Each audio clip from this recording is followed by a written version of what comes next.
መቶ ነው። በቃ ስሄድ እቃ ከምገዛ እቃ ካሁኑ እየገዛው ላስቀምጥ ብዬ ገዛሁት። ኤሊሾፕ ሶፋ እንደምታዩትኝ አሰራው። ኤሊሾፕ ሶፋ በእለቱ ሳሰራው እጅግ በጣም ወድጀዋለሁ። በጣም ወድጀው ምናምን ነው ዲዛይኑ ምናምን እና የገዛሁት። ደግሞ ብፌውን አሳያቸዋለሁ። ገዛው ግን ገዝቼውኝ ከመጣሁኝ በኋላ ምን ተፈጠረ መሰላችሁ? አሁን ላይ እየተሰሩ ያሉ ሶፋዎች እና ከዛሬ 4 አመት እና 3 አመት በፊት እየተሰሩ ያሉ ሶፋዎች ከእቃው፣ ከጥራቱ፣ ከስፖንጁ፣ ከምኑ፣ ከዲዛይኑ በፍጹም ሊገናኝ አይችልም። በጣም ነው የተናደድኩት። ግን ያው አግባብ ያለው ነገር ላይ ስለሆነ ብዙ መቀየር ስለሚችል እንደፈለጋችሁት ማድረግ ስለምትችሉ በእርግጥ ያን ያክል እንደወደቀ እቃ አልቆጥረውም። ግን በቃ የልቤ አልሞላም ደስ አላለኝም። ብዙ ባልገዛው ኖሮ ያንን ብር ቁም ነገር ሌላ ነገር ላይ አድርገው ቢሆን ኖሮ እስካሁን ሌላ ነገር ያደርግ ነበር ምናምን ብዬ ብዙ ነገር ተመኝቻለሁ። ብፌው አሁን እዚህ ጋር የሚሆኑ ኮርነር ላይ የሚሆኑ የሚያማምሩ ብፌዎች አሉ፣ ቆንጆ። እንደገና ደግሞ ክችን ውስጥ የሚሆን ሌላ የእቃ እንትን አለ። ለክችን የሚሆን እቃን ጥቅልል አድርጎ የሚይዝ ለዲኮር የሚሆኑ እቃዎችን ደግሞ የሚይዝ ብፌ በጣም የሚያማምሩ አሁን መጥተዋል። የዛሬ 3 አመት እና 4 አመት የነበሩት ኢቭን የዛሬ 2 አመት የነበሩት ብፌዎች የሉም፣ አሁን ላይ የሉም። እኔ አሁን በጣም ነው የተናደድኩት። በጣም ተናድጃለሁ። ምክንያቱም ብፌው አሁን ለእናቴ ልስጣት እላለሁ። ለእናቴ ደግሞ ምንም አያደርግላትም። በእርግጥ ግን ለየት ያለ ዝም ብሎ ግን እቃዎችን በደንብ የሚይዝ ብገዛላት ይልቁንስ የተሻለ ይሆናል። እና እኔ ምክሬ ባጭሩ ሳላንዛዛባችሁ፣ እናንተ እቃ ውጭ ሀገር ሁናችሁ የምትገዙ ሰዎች፣ በቤተሰብ የቤት እቃ ብፌ፣ ሶፋ፣ ቴሌቪዥን ምናምን እያላችሁ የምትገዙ ሰዎች በእርግጥ እቃ ጥሩ ነው። እቃ መግዛት ጥሩ ነው።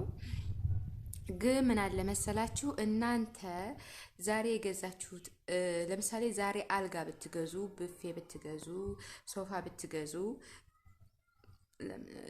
የዛሬ አመት ብትመጡ የዛሬ አመት የሚሰሩ የአልጋ ዲዛይኖች፣ የብፌ ዲዛይኖች፣ የሶፋ ዲዛይኖች ከጥራታቸው ከምን ይለያያል።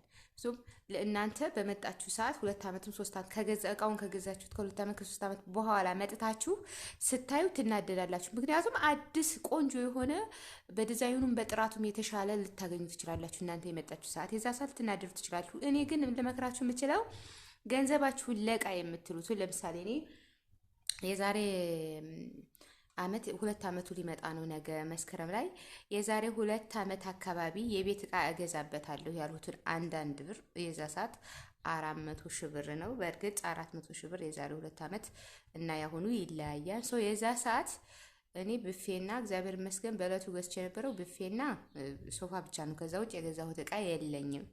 ግን ሌላ የቤት እቃዎችን ገዛበታለሁኝ፣ እነ ስቶቭ፣ እነ ኤሌክትሪክ ምጣድ ምናምን ገዛበታለሁ ያልኳቸውትን ነገሮች በሙሉ ሲሄድ አይኔ አይቼው አሁን እቃ ጠብቁልኝ እቃ ተሰበረ ከምል በአይኔ አይቼ ገዛዋለሁ ብዬ ማለት ነው።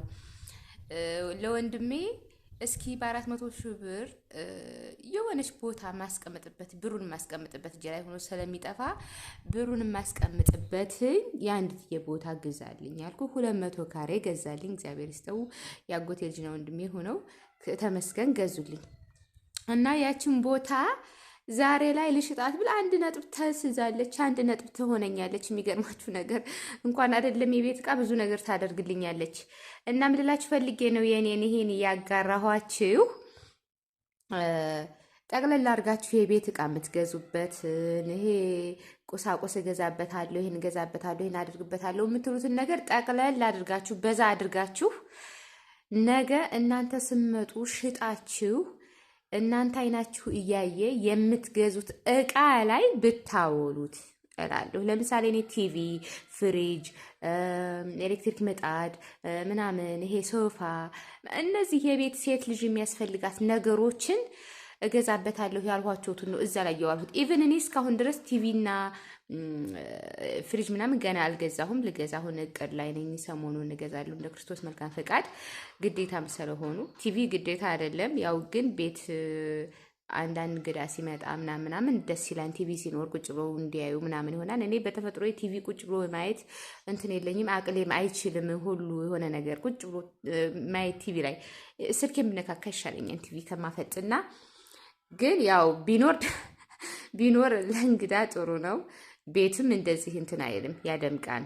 ያው እንግዳ መት ልጅም ሲመጣ ምናምን ለልጅም ቴሌቪዥን አልመክርም። በእርግጥ ቲቪና ስልክ በአሁኑ ሰዓት ቴሌቪዥን ማየትና ስልክ ነው ልጆቹን እየገደለ ያለው እያጠፋ ያለው አእምሯቸውን ምን ነገር እንዳያስብ እያደረገ ከአሻንጉሊት ውጭና እና እህቶቼ ልመክራችሁ የምችለው በውጭ ሀገር በአረብ ሀገር ሁናችሁ እቃ ግዙልኝ ብላችሁ እቃ አትግዙ።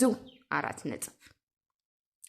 የቤት እቃ ቁሳቁስ የምገዙበትን ነገር አንድ ላይ ድምር አድርጋችሁ 300 ሺህ ይሁን 500 600 ሺህ ይሁን እናንተ ይችን እቃ ያሏቸዋትን ነገር ለምን ወርቅ ራሱ ለምን አትገዙ?